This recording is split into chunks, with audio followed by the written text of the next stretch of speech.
Hey guys, how are you doing? I hope you can hear me. We're in the woods up here and it's very windy today, so hopefully you can hear me. We're doing a review of a knife. I've had this knife for quite a while now. Actually, it's the Model 1 generation of this, and there's a new generation out now which is far superior, and I'll tell you why in a minute. So anyhow, it is the Habilis SRT knife. Okay. Now, in theory, for me as a survival knife, it has a lot of things going for it that I really like. One, it's a 1095 steel, okay, carbon steel, which I like. Number two, something that I really like is an exposed pommel, okay, for hammering.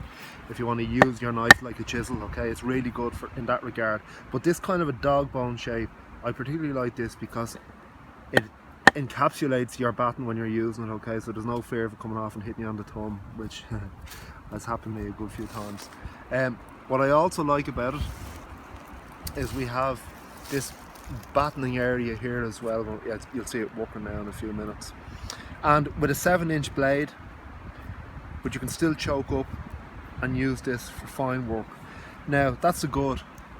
Now the bad, and this is why this knife maybe never got as much use with me as it should have or could have. As you can see, I have this jute twined wrap on the handle, okay. The handle is very thin. I have large hands, and because of the leaf shaped blade, because it was so thin, when I was cutting like this under pressure, the blade wanted to turn, okay, and I just couldn't hold on to it. But when I wrapped it with jute twine, that solved that problem. Now, a good friend of mine, Gary, how you doing, Gary? He has got the second generation of this, and I didn't really go for it because I didn't know how much better the handle was going to be. But as soon as I put it in my hand, I knew straight away. So I definitely am going to get the Model 2 generation of this, because I think it's amazing how much a little bit on the handle, just extra thickness, can change the whole knife and the whole duty of the knife. You have an option of a JRE leather sheet or a Kydex sheet. I went for the JRE one. It's a great sheet. So we're going to do a bit of battling with this now anyhow. This is the wood that we had a lot of problems with one of the Mac Graham knives, the Sequoia. It's very seasoned, but you can see we're capturing that batten area straight away.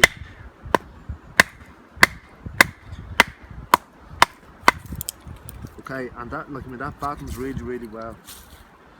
It gets such a great purchase, and as I said, this is heavily seasoned wood. It's as hard as hell, but we're just capturing that batten and it's splitting. So it's a great design. It's called the SRT. I think that stands for Self-Reliance Tool.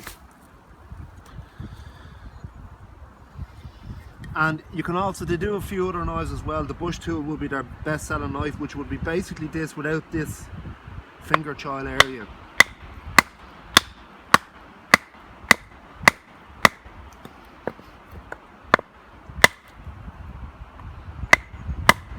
We're into heavy duty stuff there, but that,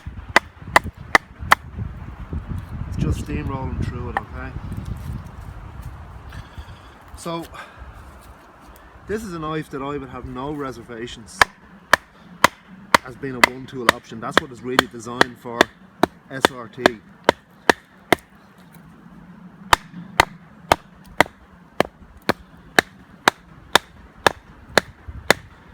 You can see, even as we get down through this, it's still very heavy duty timber, and it's still putting up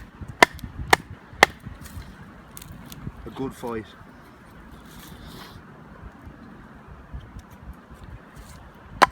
So the grind on this, just going to show you something about the grind on this.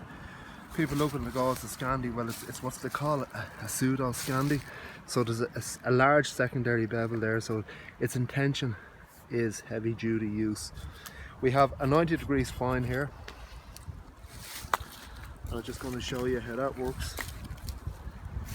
So it's a great knife, it really is, and it's very well thought out. And Steve there in Habilis Tools, he listened to people when they said about the handle, because they've changed the handle now. So everybody nowadays, they're paracord this and paracord that. Now paracord, indeed, it is a great form of cordage, fantastic. You've got your inner strands there that you can use for other stuff. But let's not forget jute twine. Jute twine has so many uses as well. This is jute twine broke down. So I've just fluffed it up. We've got our ferro rod here, and we're going to see how it takes a spark.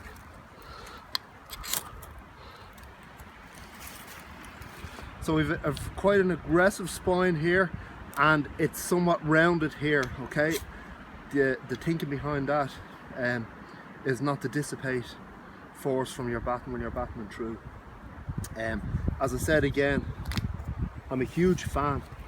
I really am a huge fan of this pommel here. You know, look, if you're breaking up stuff, it turns your knife into a chisel. And it'll chop as well. Given the size of it, it can do chopping, you know. And the beauty of it is, with this batten, you can batten heavy duty stuff. Okay, so we want to split through stuff that way in cross battening fashion. Okay guys, we're going to be back to you during the week anyhow. This is definitely a knife, a tool. I suppose I'd call it a tool more so than a knife. What I would think of this, it's similar to a Leatherman of the woods. It's a multi-tool, it'll do a hell of a lot of stuff. It has a nice primitive design, which I like too. And it's just great. I really do like it, and I'm definitely going to get the larger handle version because I just think that was a super tool. Just before I go, I'll just tell you, they do other tools as well, the bush tool, and as a companion with this, they do a thing, I think it's called the Nomadic Hunter, okay? So it's a small blade about yay big, and has a long handle on it, paracord wrapped. But that is designed to go as a companion with this. You can use it as a small knife. The positives of it is you can also use it as a spear, and it's shaped at the back here, after the point, is shaped in such a way that, so when you're using a spear, if you're using it for hunting, once you stick it into your prey, you can retract it and stick it again, okay? So there's nothing there to get caught that it won't come out, and that's a well thought out feature as well, because it can be a problem with a lot of spears. Okay guys, we'll see you during the week. Thanks for dropping by.